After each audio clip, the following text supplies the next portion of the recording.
let's say I'm on an SSRI. Let's say I'm concerned that I want to get the most out of it, try and get back on my feet and feel like I should. Sum this up. What are the supplements I need to be looking at and considering and taking during this period? So number one is methylated folate. Okay.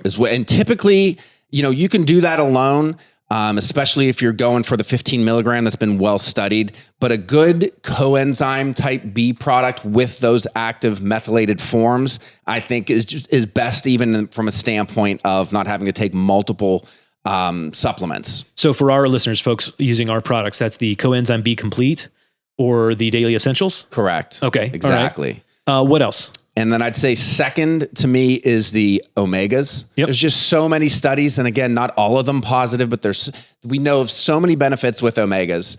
Depression, ADHD, anxiety, and a lot of people have kind of that, it's mainly depression is why I'm on this, but I do have anxiety. I do have some focus issues. Yeah. There's when you're dealing with kind of those kind of conditions of the brain, so to say, especially the way today's life is, you see a lot of overlap. So that's why kind of in the hierarchy of how I'd rank them, omegas goes second.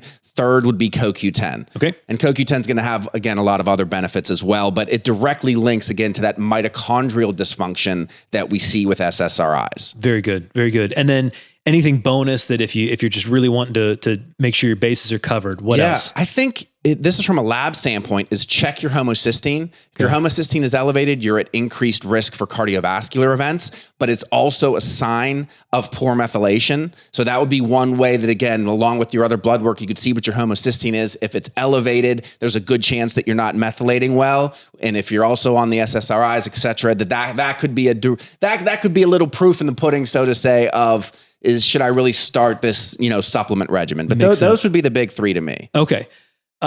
Anything that people need to look out about? We're talking about SSRIs are not lightweight medications. Those Correct. have serious implications. Are there any concerns as far as supplementing along with all that stuff? The concern that we would have is nothing mentioned. Okay.